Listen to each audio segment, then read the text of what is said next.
Hi, and welcome to my podcast, The Relationship Lab. Today I'm joined by Wendy Wollner, the founder and CEO of Balancing Life Issues, a company that has spent decades helping individuals and organizations navigate stress, communication, and the realities of modern life. Wendy started this work from the ground up. That's fascinating in my eyes, and has built it into a national training organization, working with companies and individuals on how to actually function better under stress, not just understand it. Wendy, I'm so glad you're here. Oh, thank you. It's my pleasure. I'm going to tweak one thing. We're actually global. Okay. We went global Oh, about, you're global. yeah, we're in about 27 different countries. So Wow. it's always very exciting to me because I'm a world traveler. So adding that to it is a lot of fun and a different challenge, of course, with cultures. Of course it is, right? And that's fascinating. I'm sure it brings challenges and also Opportunities. opportunities. Yeah, for Yeah. sure. For sure. Wonderful. So I'm curious, after all of these years working with people in real life situations, where do you see people struggling the most right now?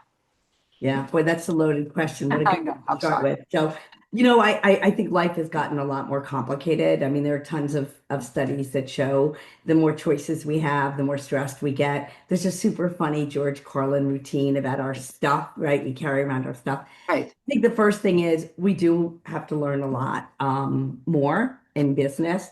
One really important point to think about is if you were a doctor, or a dentist, a social worker, a counselor, almost anything, you have to go back for CEUs. And in business, we don't have to. So if Right. you've not gone back in the last 3 or 6 months and learned some really different skills, whether it be AI or finances or, you know, happiness or all the things that we're studying, business and stress is going to be a real challenge for you. Right. So you're saying the world is changing and people don't always have the opportunity to learn it or don't think about, right? Don't have the awareness Well, I to think you have the go back. opportunity. I would push back on that. I think that Okay. that actually is amazing. I think we have a ton of opportunities. We have a ton of free opportunities listening to this podcast, learning something, Right. taking a class, right? But I think the motivation and I think one thing that drives home is the idea of have you become complacent? Is it just good enough? I'm not going to do any better. I'm this age or I'm that age. I'm like done. I'm a cooked turkey. And I think I have seen more complacency than I've ever seen. Right. So the motivation maybe is missing, right? Yeah, yeah, I mean, you could say it's everything is spectrum, right? Are we lazy Right. or are we overwhelmed? Or are we somewhere in between? Right. So what do you think underlines this? What is your I, take I about think this? I think there is a certain amount of laziness. I do think I will quote one of my favorites. There's a resource to go to is Angela Duckworth's Grit, Yeah. hard work, determination, tenacity, perseverance. I mean, how many mornings do you really jump out of bed and say, "Yay, work"? But Right. that's your challenge, right? How hard are you working? And you could probably work harder.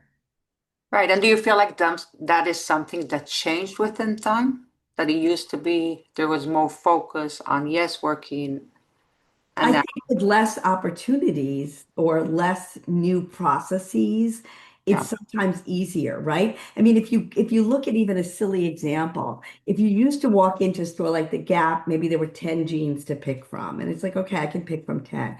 Today, I think you have 150 different jeans, and you Right. have probably 17,000 websites. And so I think there's legitimate reasons why we shut down. I do think, I think there's many things. But then again, that doesn't give you an excuse to not learn new things. Right. So you say actually the variety that there is out Be there. overwhelming. Right. It's all can be overwhelming. And I see it in my profession because I work with couples and I feel the variety of dating in a way Yeah, makes people overwhelmed, right? yeah. So Even that's part of it. relationship status, right? I mean, we Right. have, many more women that are leaving their husbands. I mean, I happen to be single. I've been married. That's not a choice for me. So I do even think in the relationship, we have many more opportunities. Right. We have to learn which one is right for us. Right. So the opportunities lead overwhelmness, right? Lead to overwhelmness. Without education. Right. Without education. Right. And that's what you guys provide, the And so education. do you. And so Right. do you. Right. That's so that. So this sounds such a fascinating thing to do. I was wondering if you can tell the listeners what led you into this work. Yeah, super How did you easy. get there? Yeah. Well, so in some ways, very traditional. I have an undergraduate degree in teaching, I have a Okay. graduate degree in counseling, psychological services from University of Pennsylvania.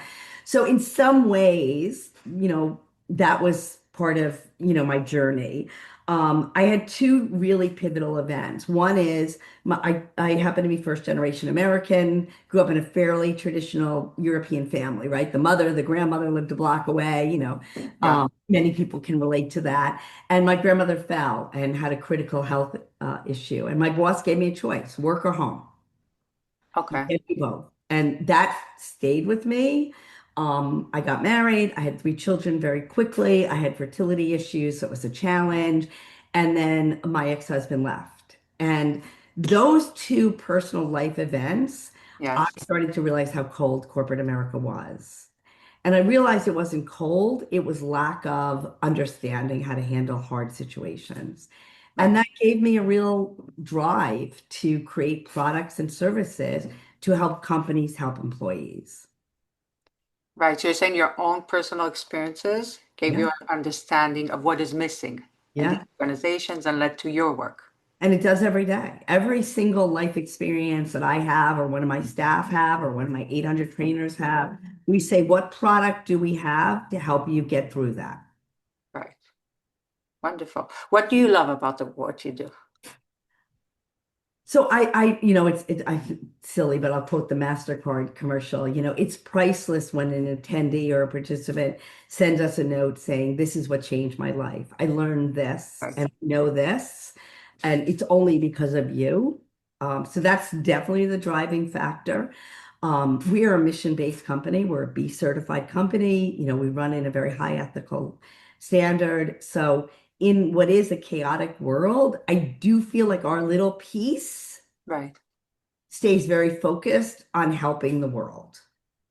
Right. So you're saying Um, the mission, right? The Yeah. mission and then getting And the the people. process, it's not just the mission, because I think a lot of people start with the mission, with a good intent, but Right. get lost in the process, right? I mean, you can make a lot of excuses for, I'll use for example. I would tell you probably 90% of the time I have to change a staff meeting because of daycare or pet care or elder care. I mean, it's like, well, that time won't work for that person, but that time will work for that person, and it's like part of me wants to say, come on, guys, just show up at work. Right. But that's not what we do for a living, right? Right. Right. So you find yourself also doing the same changes, what you Oh, yeah. or you do, right? That's Uh, basically Well, what you're for saying. those of you who don't have noise cancellation, you often hear a dog in the background of my Right. podcast or in your podcast, and people will say it should be perfect. I'm like, that's so not our brand. Our brand is a child walking by or something spilling or a dog barking. And I think once we normalize that imperfection, not to a Right. point where it's distracting, right? If Of I have to course. leave to go pick up the dog, life goes on. And what it teaches the attendees is, oh, wait a minute. It didn't end because something was a little awry for a minute.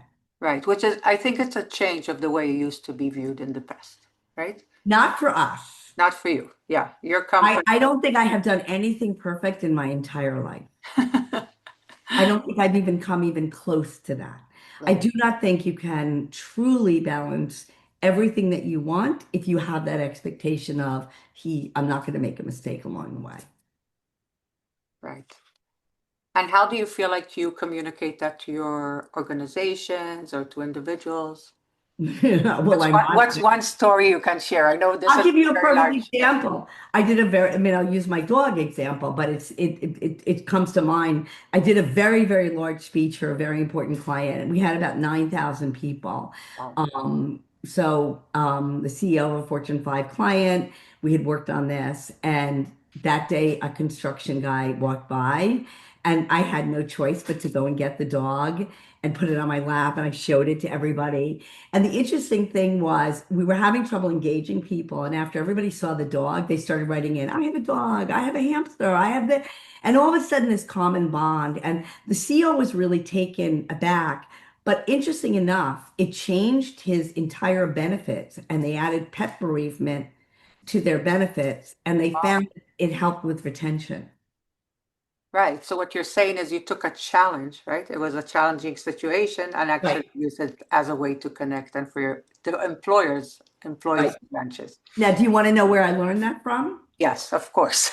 So I'm a big believer in what studying, and I had read a story about Lin-Manuel and Hamilton. I'm a huge Lin-Manuel fan. I think Hamilton is like, Great. Yeah. and it turns out that when he was invited to play In the Heights or a different song for President and Mrs. Obama, he took a big risk and played a song that was not yet done from Hamilton. And, here he is at the White House, Right. performing for the president a story about presidential history to hip hop. Wow. And that put Hamilton on the map. And I thought a lot about how scared he must have been. I'm making assumptions here, but For sure. risk is a pretty human nature to feel scared.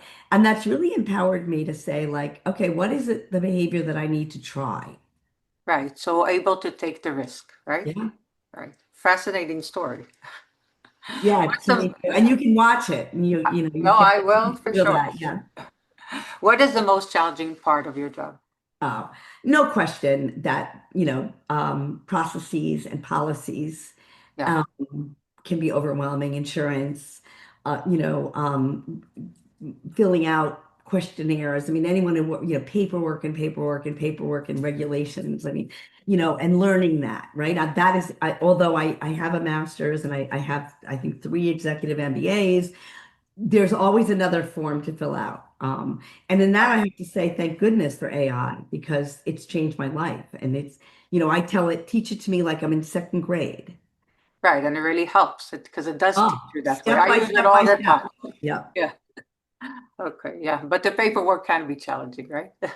It's really making good decisions. So, understanding what, if you look at how we have to grow as a business. So Yeah. it's not just the paperwork, but it's truly understanding what could happen behind the scenes.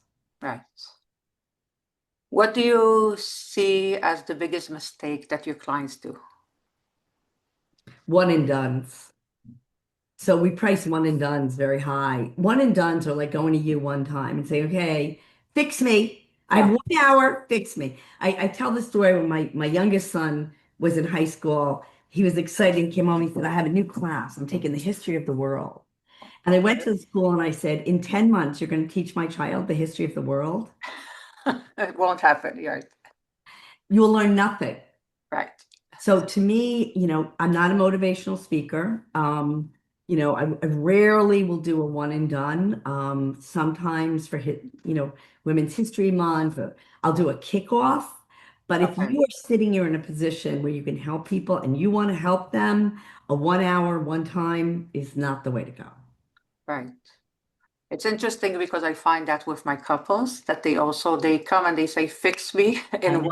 one hour, 1 and 15, and it's not possible. But you That's what I understand say. that goes back to how we started the conversation. Is Hmm. that lazy? Is that complacent? Is that Right. ignorant? Do they not? And of course, in the middle of all of that, life triggers happen. Sudden death happens. Right. A sudden bill happens. I use an example. I was working with clients that were in a hurricane. Two identical clients literally lived almost a block away from each other. Both homes were destroyed. One person had every process in place, every insurance. They knew exactly what to do. They had all their records. And yes, the trigger event was devastating, but they were up and running within a month. The next one, I think it's been 4 years, is still not even near back to where they need to be. Yeah. Right. Just the way it is, totally unprepared for what, and it's not if it happens. I mean, I see all the time Fine. people say, my mom is my best friend. She's 90. And I'll Yeah. say, when she dies, and people are like, Wendy, don't say that. I'm like, well, do you know something I don't know? It's not if she dies, Right. It's when to she prepare, dies. right, to be prepared, right? Exactly. That's what you're saying. Yeah, Right. That makes the difference. right. And that's your job to help people be prepared. It's true. Yeah. What do people misunderstand about your profession? And maybe this goes to maybe it's the same answer. I don't know. No, I think it's a good Fixing? question. We're Yeah. not life coaches. We're not motivational speakers. We're Hmm. research science based. So, we of course, we hope to be a little funny and engaging and maybe a little silly from time to Of time, course. but we do not believe in the idea that pixie dust or manifestations. I don't think you can think something and it'll make it happen. I think it's important to have a good attitude, Right. for sure. And you can analyze where that comes from. But I think the biggest mistake is really where people think somehow you can close your eyes and energy solves problems. Right. So you're saying you need the doing, not only you need the vision for sure, And you need but to you also learn. need the doing, right? Yeah. Right. Um, what makes you feel inspired in the work you do? It's funny. I knew you were going to ask that question, and I usually answer it a little bit more canned. I think it's hard first. I think I want to acknowledge today it's very hard. Yeah, Business is really tough. I think across globally, everything is harder. for sure. Right. Everything. Hmm. We could spend hours on why, but it doesn't matter. So I can tell you that I personally go back and look at people that made it through challenging times, whether it be I recently watched Madam Walker, who's a black woman who made it in the hair industry. Yeah. Watched her Netflix, I thought, well, Hulu, whatever it is, I forget what it's on, 1,000 times to see how fierce she was. So I draw my inspiration only from real stories that worked Right. and then horrible stories like Elizabeth Holmes, right? Yeah. Who did the blood. That's what works for me. Reading, tons of reading. I just finished the CEO of Microsoft book. And I just thought it was interesting. And he motivated me. He was really the only one who said, let's sit down with our biggest competitor, Apple, and see how we could work together. Wow. Right. So you're saying you take examples from successes and also from failures, right? Yep. Not to do, and a lot of reading. Yeah. Right. Beautiful. What are the differences that you see, and maybe this is a larger question, between global, right, and working here? So this is a sad answer, but I'm going to be very honest about it. I traveled to West Africa, to Okay. developing countries, to countries where truly only a few thousand people have ever been. Sao Tome is one of them. Benin is another one. Countries that most people have never been heard of. And what I see driving them is incredible passion and incredible dedication. And so I really think that the global marketplace is going to, if it hasn't already, surpassed us. Yeah. In ingenuity, in innovation, in drive, in determination, in willingness to try things. I do think it's a wake-up call. I mean, I just will use one example. I was on a tour, on a very small wellness tour in Benin. And I said to the tour guide, he was working very hard, it was very hot. And I said, you know what, it's fine. Why don't we end a few hours early? It's good. I've seen everything. I'm so happy. You Right. were amazing. And he turned, he said, I would never, ever stop my job early. Wow. It is an honor to continue teaching you about our country. And I was like, okay, let me just replay that in a minute. How often does that happen here? Right. If So a you're saying that client gives you dedication, right? if a client gives you permission to end early, if a client gives you permission to take the easy way out, how often will you say no? Make it Right. harder for me. Right. And why do you think there is that difference? I think that's a very personal question. I don't know whether it's a pride, whether we've lost a little bit of soul-searching pride in what we do. Maybe.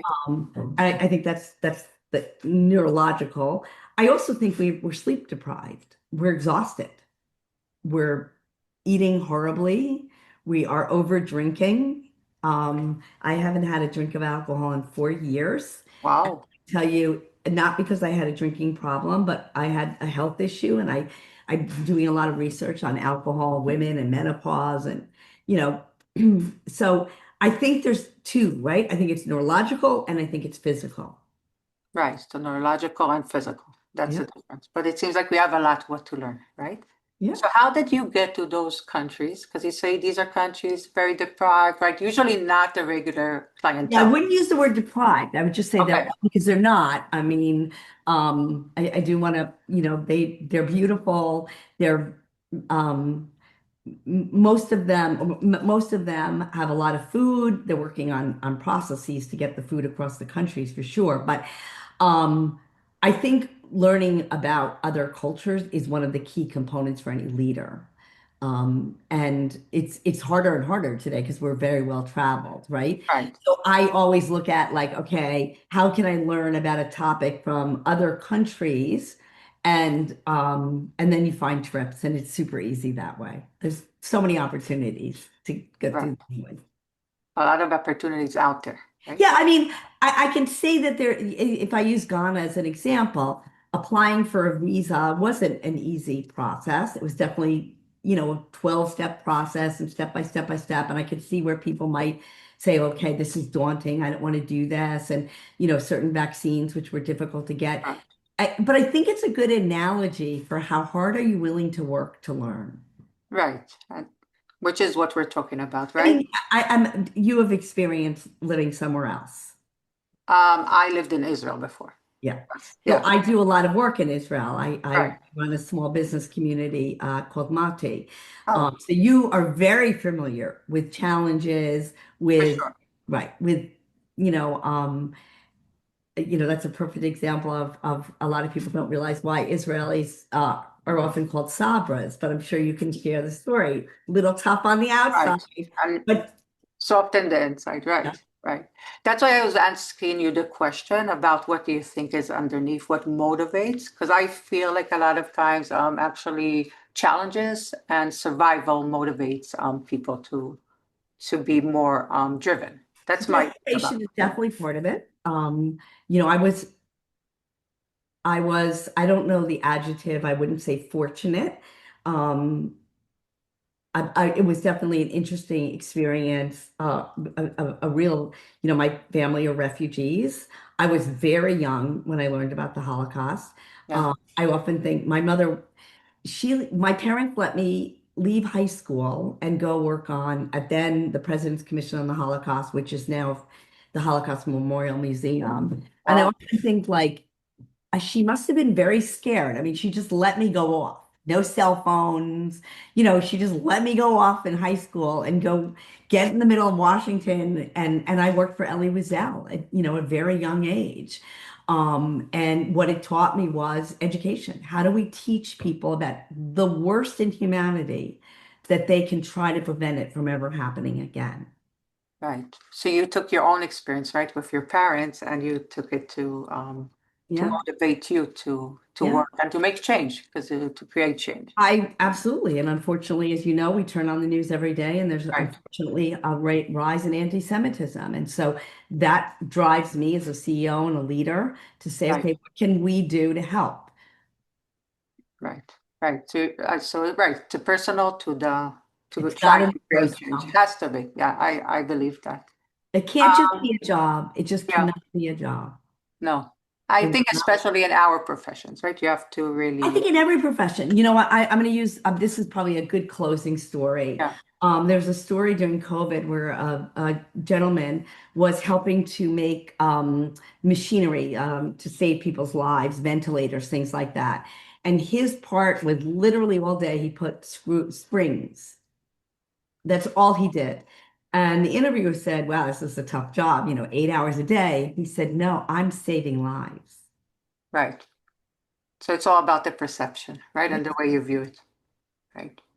Yeah. Right. Last question, and then I'll let you go. Is that okay? Okay. I'm good. What do you want people to understand about change that they usually get wrong? Oh, it's really hard. Yeah, that it's hard. Yeah. Really hard. No, not hard. Really hard. Hmm. It's not comfortable. It's really hard. It's not easy. And it takes constant reinforcement. Right. No, I agree, and I think you see it, and I see it. We all see it No. every day. Yeah.